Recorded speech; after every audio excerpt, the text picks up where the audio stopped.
Menteri Rangba Kejala Konrad Kongkal Sangma hak arpo pratarik unaitung ulahir se South Wales Khasi Hills District banyak kenduk kerpang ye kinong rep bat kinong songshong ke mau kerwan hak banyak selok na kebentaban kentiu ye ke rep keriang bat bantek la kami ye kejeng sapriang jongka klam COVID-19 hak district.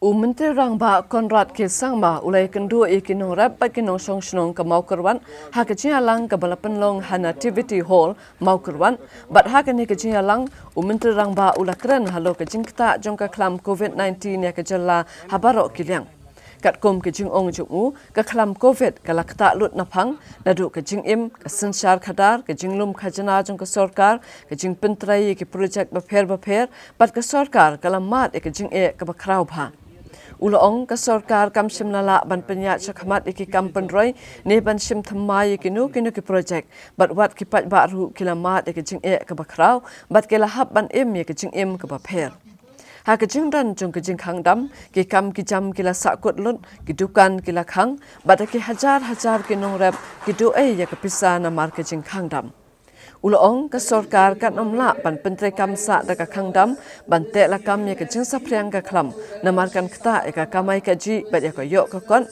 hendrai dai tang ke jing ai da wai tika namar tang khendiat ngut ki briu kila dep ban ai ya ketika ya da na ke jing pang COVID-19 bat tang khendiat ki bla khlat no ha ka ni ke district Hagane kasni Konrad K. Sangma rengkat bat menteri katanat PHE uba Renington L. Tongkhar bat kiwai ki kenrem kilendan kilalai tru ban play ki kor ki bala pentrai lengbaka skim Jal Jeevan Mission ban penpoi yak bam umdi syaki arpau santali ki longying hagashnong mausdai Hadin kane ulaya selok bat ki producer group hapok skim Prime Meghalaya halait lausang hakaba ula IT yak check syaki khat santali ki producer group.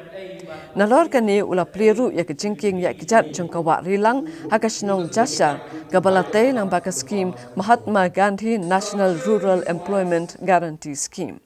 Menteri Rangba ula leru sakasnong sakwang banyak kendu ya kawai ke longyeng kabaladu no ya kami namar kejingpang COVID-19 bat ula IT ya kepisa sang pawajar tengka na ke Chief Minister's Relief Fund bat hadin kani ula leru banjurep ya ke CHC hamau korban.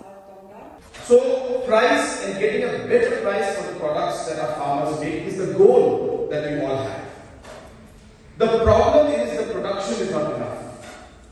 The problem is that there is no storage. The problem is that you don't have access to market. The problem is you don't have processing. The problem is you don't have training, you don't have packaging. So therefore it's important to understand in our minds the categorization of what we have said.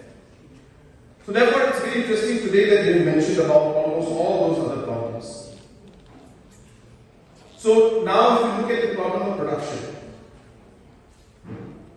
we realize that if a farmer is alone, he or she will produce 10 kgs of squash. Say. And if you go to the market, you don't have enough quantity to get the price that you want. So therefore we felt that why don't we converge and bring 10-15 farmers together so that if each one is producing 10, then you can have 100 or 150 kgs. And that is the quantity which may get you the price that you want. And therefore, we started this program of the producer